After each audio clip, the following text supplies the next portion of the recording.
It was the first screen shocker from a then-unknown author named Stephen King. It shot an obscure actress into Oscar-nominated stardom. Baby Carrie! And its low-budget filming launched a charismatic cast of stars-to-be. It was exciting and terrifying at the same time. How a daring director and a young cast to die for kept a fateful date in horror movie history. On Backstory, Carrie. Please talk to me!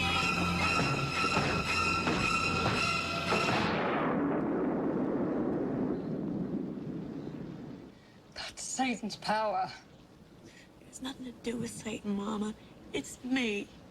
Me. If I concentrate hard enough, I can move things.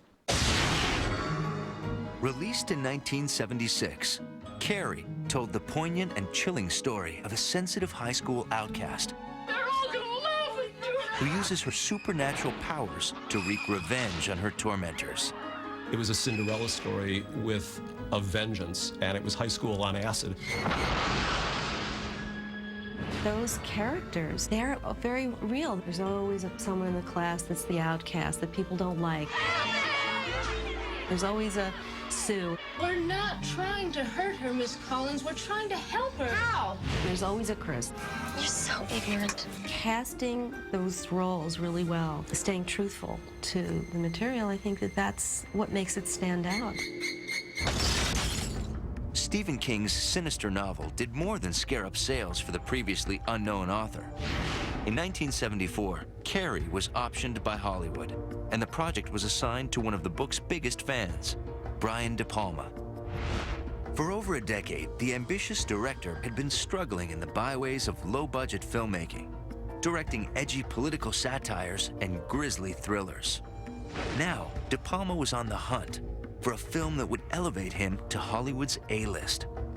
After reading King's novel, he was galvanized by Carrie's strange blend of sensitive teen romance and horror. I really fought to direct Carrie. I remember buying the hardback, which hadn't sold too many copies, and reading it and saying, wow, I could really make a really terrific movie out of this. He was very close friends with Spielberg, with Scorsese, and with George Lucas, all of whom were having huge success with their projects, both critically and commercially. Brian hadn't been there yet. I definitely think he looked at this material and saw that it could provide exactly that platform for him. With a budget of just $1.8 million, De Palma couldn't afford any major stars. Instead, he set out to fill his movie with fresh faces, and to find them, he organized a series of auditions held with his friend George Lucas, who was casting his next movie, Star Wars. George and I were both looking for unknowns, so we sat together and basically went through hundreds of boys and girls looking for the cast for Carrie and Star Wars. We didn't really know much about either movie. It's just two guys, you know, going like this behind a desk and seeing every teenager in town. Those casting sessions are legendary. George would give the opening speech as the actor came in, and Brian would give the closing speech. And sometimes, if we were clear that the person wasn't suitable to either one, Brian would launch into the closing speech before George finished the opening speech. Brian, at that time, seemed scary. He has a kind of gruff exterior, which, once you get to know him, you find is all just a front and that he's a wonderful, warm, big teddy bear. We all wanted the job. A lot of us had never been in films before, so this was a big deal. We all wanted to play Princess Leia. I didn't get it. My consolation prize was Carrie, which was fine. Carrie became a true family affair for Irving, with the casting of her mother, Priscilla Pointer, to play her movie mom. Real-life ex-boyfriend William Catt was also cast as her on-screen steady Tommy Ross. What's up? Can I talk to you? Oh, right now? It's real important. All right. My mom even has a picture of the two of us when both of us had much shorter hair, which is actually in one of the scenes. Don't you think you're just gonna look a little ridiculous when you walk in the prom with Carrie White? We don't care how we look, do we? To play Chris Hargensen, Carrie's vicious high school persecutor, De Palma turned to Nancy Allen, a New York-based actress who almost missed her breakthrough opportunity. Nothing was going on. I just had no auditions. I had nothing. And it was done. I was going back to New York. This is my one audition since I've been here. I was the last person, the last day to read. Spit out that gum. Where'll I put it, Miss Collins? You can choke on it for all I care. Just get it out of your mouth. I really loved that character. So everyone, for about a week into shooting, really stood away from me because they thought I was just this bitchy character that I was playing. And it was kind of good in a way because it sort of made me feel a little outside of it all and have to take care of myself. But Carrie's dark fairy tale would only fly if De Palma found the right actress for the title role. Dozens were considered, including one long-shot candidate. Sissy Spacek had worked as a set dresser on De Palma's 1974 horror tale, Phantom of the Paradise, alongside Spacek's husband, production designer Jack Fisk. Spacek had also shown promising talent in a string of low-budget films, and Fisk, who was now working on Carrie, urged De Palma to consider his wife for the title role. Sissy had done a couple of films, but I had my eye set for a young actress I had seen in a movie, and I thought this girl was going to get the part. I felt so used and abused at that point because I knew Brian, I was not his favorite. And that worked for me. I just decided I was gonna get it. I don't think anybody took her seriously at first because I think the image of what Carrie was going to be like and what Sissy was like physically weren't the obvious matchup. Stephen wrote her as a sort of almost repellent-looking person, very alienated, and a character you would have much greater difficulty empathizing with than someone like Sissy, who brings out a natural feeling of warmth and caring about her in the audience. I reread the book the day before the screen test, and I think I rubbed Vaseline in my hair, and I was really into it, and I was feeling very sorry for myself, which was perfect for the character. She came in and did the test and, of course, blew everybody away. To De Palma's surprise, the star he was seeking was right in front of him. Sissy Spacek had jumped to the head of the class and was hired that very day. But with a tight budget and a cast of unknowns, De Palma would need a frightening amount of tenacity and luck to make the strange tale of Carrie a true box office queen.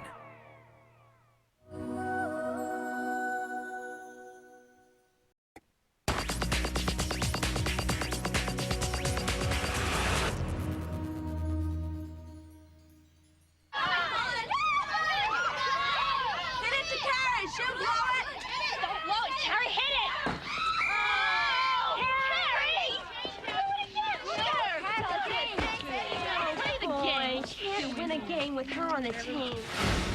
On March 1st, 1976, the eager young cast of Carrie reported for duty amid a high school setting that seemed almost eerily familiar. We were just basically all out of high school, college, whatever, so here we are back in high school, and it was just sort of fun, and we get to pick on one of the girls, so it was like... The cast was just a dream for the most part. They were as committed and devoted to trying everything. But some cast members did express anxiety the day De Palma directed Carrie's provocative opening sequence. All the actresses knew that they were going to have to be naked or partially naked, which created a tremendous amount of tension. The locker room sequence was not a fun scene to shoot. I remember all of us at lunchtime getting ready we knew we were going into the locker room, and nobody spoke.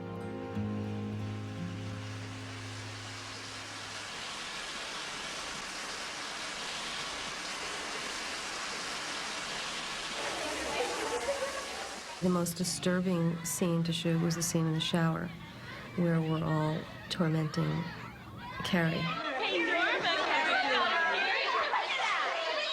There was something in that scene. So I guess it's just like a mob mentality that takes over. What are you doing? She just got her period. Who just got her period? What are you doing? I can remember just my whole body shaking and really uncomfortable. Stand up and take care of yourself. Come on, do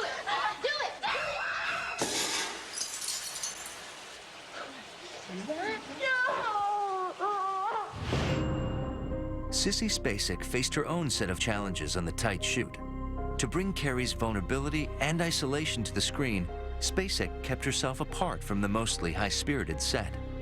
It was a very intense role, which she did so brilliantly. I don't think anybody got really close with Sissy, and I just don't think it was possible for her to be so brilliant in that role and befriend all the kids that were so cruel to her. Creepy Carrie! Creepy Carrie!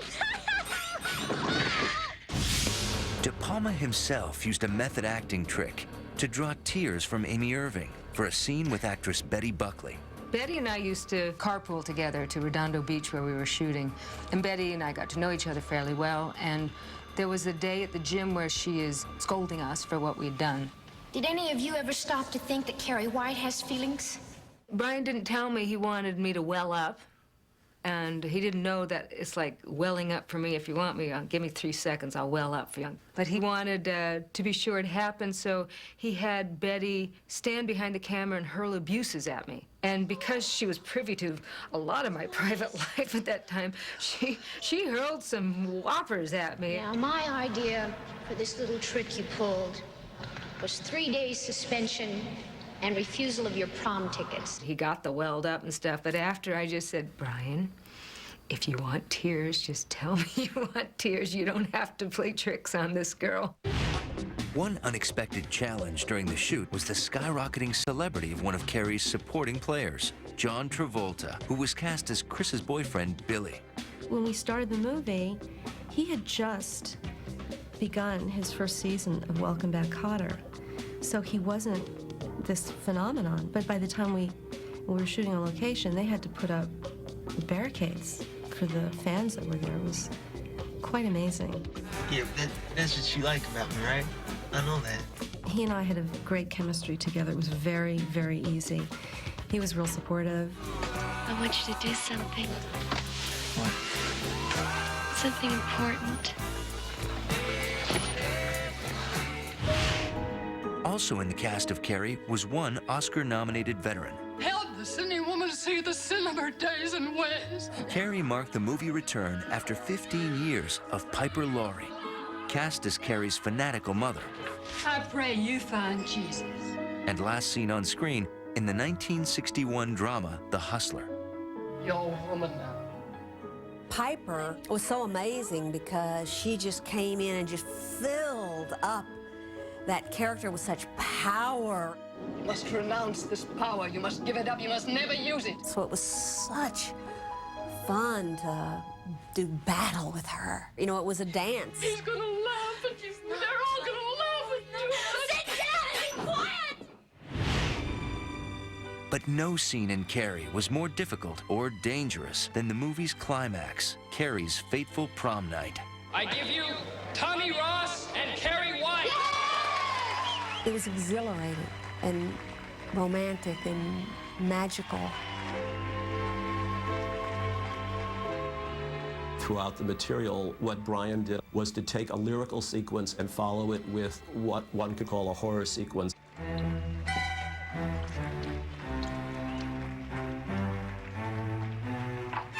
The prom, similarly, is the most wonderful prom, only to turn savagely horrible.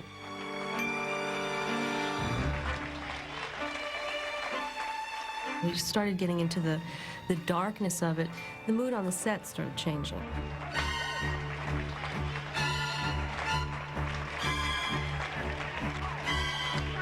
It starts out to be this wonderful thing, and it turns into this nightmare.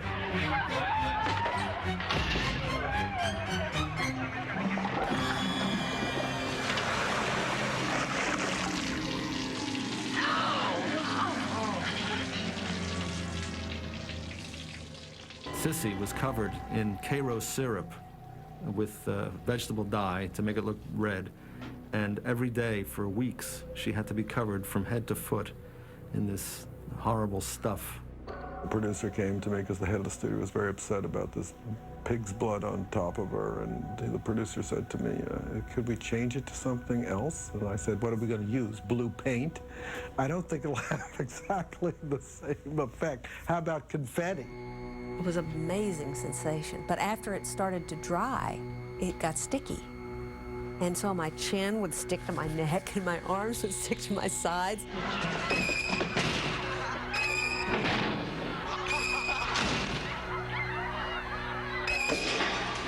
Brian would say, "Open your eyes wider." He knew exactly what he wanted me to do.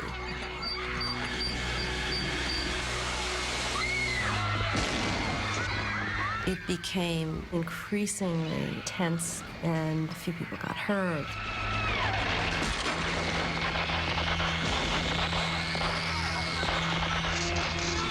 The scene where I get batted around with the fire hose hit me right in the ear. It broke my eardrum, and I just completely collapsed. And they actually use a part of that film in the actual final cut. And that's the actual moment where I die. I fainted, the grips came and picked me up, and I went to the hospital, and I had a broken eardrum.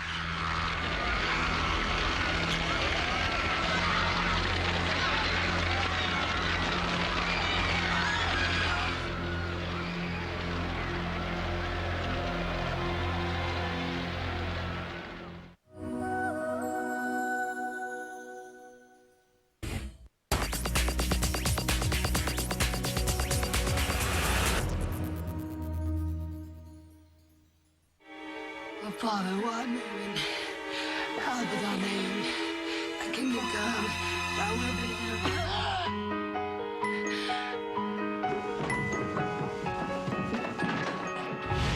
done. By the spring of 1976, filming on Carrie was almost complete. But while Carrie White was meeting a nasty end on screen at the hands of her demented mother, director Brian De Palma was still searching for the perfect finale that was sure to bring down the house.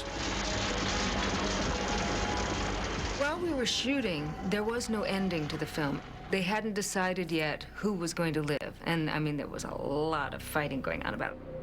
Well, I remember Brian and I went to see Deliverance together.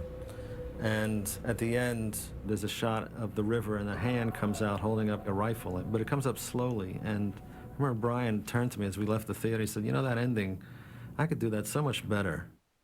When we were shooting the last sequence, he was filming backwards, so I had to walk backwards. There would be this kind of dreamlike way of my dress moving. The cars would be going backwards. Then he has me barefoot walking across into the grave, and the rocks are really sharp, and I'm kind of like moving. He goes, "No, no, no, it's a dream. You have to glide across." And then there I am with Sissy buried alive. They wanted to send me home and use a stand-in, and I was adamant about doing all my own foot and hand work. When I read the scene on paper, it just didn't sound that exciting.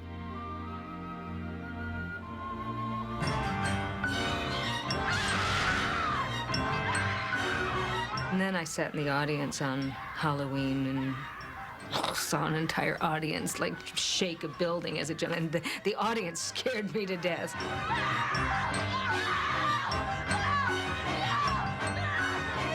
We'd see every single seat in the theater sort of go back like this as people stiffened in the, reacted physically to the shock. Oh, it was great fun.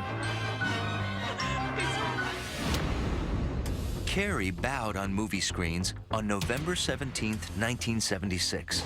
The sound of screaming audiences echoed across America. And Brian De Palma could finally celebrate his first commercial smash. It was incredible to see how caught up people would get in it and talk back to the characters on the screen. Critics were also quick to praise Carrie's dazzling cast. John Travolta, Amy Irving, Nancy Allen, and William Catt were among those now launched on successful film and TV careers. But it was Sissy Spacek who won critics' and viewers' hearts with her touching and real portrayal. The result was the 27-year-old's first Oscar nomination as the year's Best Actress. Sissy found the way that not only was Carrie the outcast, but similarly had an inner life that would make us love her and fall in love with her all the way through the movie. Come on. To the devil with false modesty. The devil. Piper Laurie was also nominated for Best Supporting Actress. Never before had two women earned Oscar nominations for a horror film, a genre the Academy usually shunned. But there was much more to Carrie than simple scares. Brian De Palma had mixed lyrical movie poetry with blunt, shocking horror to create a haunting fairy tale packed with genuine human emotion. You should have told me. I don't think of it simply as a horror movie, and perhaps its success is that, except in one very specific way, it really isn't. It is a fantasy, fractured fairy tale come absolutely true, and Brian in particular hit it out of the box. We all have felt like Carrie. We've all wanted to be able to just set someone's hair on fire, you know, do something to them when they're treating us badly. And we all feel so misunderstood as adolescents. Carrie just brings out that primal memory for all of us of just how awful it was and how glad we're not there anymore. It resonates in everybody's life.